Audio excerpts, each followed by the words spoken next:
Assalamualaikum warahmatullahi wabarakatuh. Perkenalkan, nama saya Alisya Nurdina dengan NIM 250916017. Saya dari jurusan Sistem Informasi Fakultas Teknik Universitas Mulawar.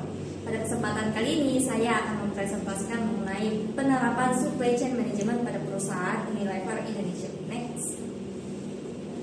Jadi dalam dunia bisnis yang semakin kompetitif, perusahaan itu harus mampu mengelola proses produksi dan distribusi mereka secara efisien, efektif, agar dapat memenuhi kebutuhan konsumen dengan cepat dan tepat. Salah satu cara yang dapat dilakukan oleh perusahaan tersebut adalah dengan menerapkan supply chain management atau manajemen rantai pasok. Nah, salah satu perusahaan di Indonesia yang menerapkan sistem tersebut adalah PT Unilever Indonesia Tbk. Next. Jadi PT Unilever Indonesia ini merupakan salah satu perusahaan fast moving consumer goods terbesar di Indonesia yang mampu memproduksi berbagai kebutuhan sehari-hari seperti makanan, minuman, produk perawatan, rumah tangga, dan juga pribadi. Jadi perusahaan PT Unilever Indonesia Tbk ini tuh didirikan pada tahun 1933, yang dimana dia tuh telah menghasilkan berbagai merek terkenal yang sering digunakan oleh masyarakat Indonesia seperti Rinso, Lifebuoy, Sunsilk, Pepsodent, dan juga Banol. Next. Nah, supply chain management memiliki beberapa fungsi yang penting. Yang pertama adalah perencanaan dan pengendalian pasokan. Maksudnya di sini adalah supply chain management di sini membantu mengatur kebutuhan bahan baku, proses produksi, dan juga distribusi agar sesuai dengan permintaan pasar mereka. Yang kedua adalah pengelolaan hubungan dengan pemasok. Jadi maksudnya di sini adalah supply chain management ini tuh membangun kerjasama yang baik dengan pemasok untuk menjaga kualitas bahan baku mereka, dan juga mereka tuh bisa memastikan bahan baku tersebut tuh tersedia atau tidak di pemasok tersebut. Yang ketiga adalah meningkatkan efisiensi dan keunggulan kompetitif. Maksudnya di sini adalah SCM ini membantu perusahaan dalam menekankan biaya operasional mereka. SCM di sini juga membantu meningkatkan produktivitas perusahaan mereka dan memperkuat daya saing mereka di pasar. Next. Nah, dalam mengelola rantai pasoknya, PT Unilever Indonesia Tbk ini menerapkan beberapa strategi. Yang pertama adalah pengelolaan ketidakpastian pasokan dan permintaan. Dengan bekerja sama dengan petani lokal serta menerapkan program supplier quality management program untuk menjaga kualitas bahan baku mereka. Yang kedua, perusahaan menetapkan strategi push and pull yang mengintegrasikan antara pemasok, pabrik, gudang, dan juga pengecer dengan dukungan sistem informasi. Yang ketiga, perusahaan ini tuh melakukan pengendalian inventaris dan distribusi dengan metode N-channel inventory serta menggunakan berbagai jalur transportasi agar pengiriman produk mereka tuh lebih cepat dan juga efisien. Next. Jadi di sini tuh ada alur supply chain management. Nah, supply chain management itu kan sistem pengelolaan yang mencakup seluruh tahapan dalam aliran barang ya. Jadi dimulai dari supplier, manufacturing, packaging, warehouse, distribution, dan juga retailer, dan yang terakhir itu ada konsumen akhir. Tapi di sini saya cuma sampai ke retailer. Next. Nah, tahap pertama adalah pengadaan bahan baku kan. Nah, di tahap ini tuh PT Unilever Indonesia tuh bekerja sama dengan para petani lokal di Indonesia sebagai pemasok bahan baku pertanian mereka. Salah satu contohnya di sini, mereka bekerja sama dengan petani kedelai hitam untuk memproduksi kecap bangun mereka. Program ini tuh melibatkan sekitar 35.000 petani di beberapa daerah seperti Nganjuk dan Madiun di Jawa Timur. Next.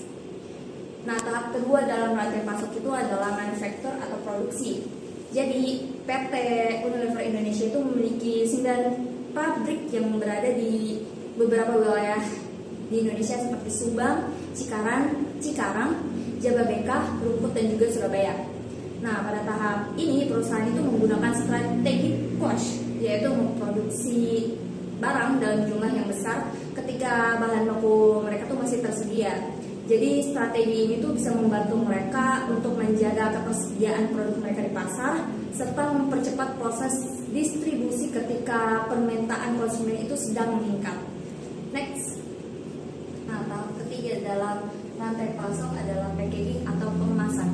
Jadi proses pengemasan di PT Unilever Indonesia itu diserahkan kepada pihak ketiga untuk meningkatkan efisiensi dan menekan biaya produksi mereka. Selain itu, perusahaan juga berupaya untuk mengurangi plastik. Jadi mereka tuh memanfaatkan plastik daur ulang. Next. Tahap selanjutnya adalah warehouse atau gudang. Jadi setelah produk mereka selesai diproduksi, produk itu akan disimpan sementara di gudang sebelum didistribusikan ke pasar. Nah, tahap ini tuh bertujuan untuk menjaga ketersediaan produk mereka dan mengatur persediaan. Next. Tahap selanjutnya adalah distribution atau distribusi. Jadi pada tahap ini produk itu akan disalurkan dari gudang pusat ke berbagai wilayah pemasaran melalui jalur darat, laut maupun udara. PT Unilever juga menggunakan sistem SAP APO untuk memprediksi permintaan dan mengoptimalkan distribusi mereka. Next. Nah, tahap selanjutnya adalah retailer. Jadi produk yang sudah didistribusikan itu akan dijual melalui toko, grosir atau agen penjualan sebelum produk tersebut sampai ke konsumen akhir. Jadi pada tahap ini tuh perusahaan menggunakan strategi pull, yaitu distribusi untuk distribusi produk berdasarkan permintaan konsumen di pasar. Jadi dengan strategi pull ini, produk yang dikirim ke retailer itu didasarkan pada jumlah permintaan yang ada, sehingga persediaan itu dapat dikelola dengan lebih efisien dan juga ini mengurangi risiko kelebihan maupun kekurangan stok di gudang mereka. Next. Nah, secara keseluruhan penerapan supply chain management pada PT Unilever Indonesia Tbk ini berperan sangat penting dalam mendukung kelancaran proses operasional perusahaan, dimulai dari pengadaan bahan baku melalui kerjasama dengan petani lokal, dilanjutkan dengan proses produksi di berbagai pabrik, pengemasan produk oleh pihak ketiga, penyimpanan di gudang, hingga proses distribusi ke retailer sebelum sampai ke konsumen akhir. Nah, dalam proses tersebut, perusahaan juga menerapkan berbagai strategi seperti strategi push and pull, pengendalian inventaris, pemanfaatan teknologi informasi, serta kerjasama dengan berbagai mitra untuk menjaga ketersediaan produk di pasar. Jadi dengan mengelola rantai pasok yang baik, PT Unilever Indonesia Tbk ini dapat meningkatkan efisiensi operasional, menjaga ketersediaan produk bagi konsumen, serta memperkuat daya saing perusahaan mereka itu di industri fast moving consumer goods. Sekian presentasi mengenai penerapan supply chain management di PT Unilever Indonesia Tbk. Kurang lebihnya mohon dimaafkan. Wassalamualaikum warahmatullahi wabarakatuh.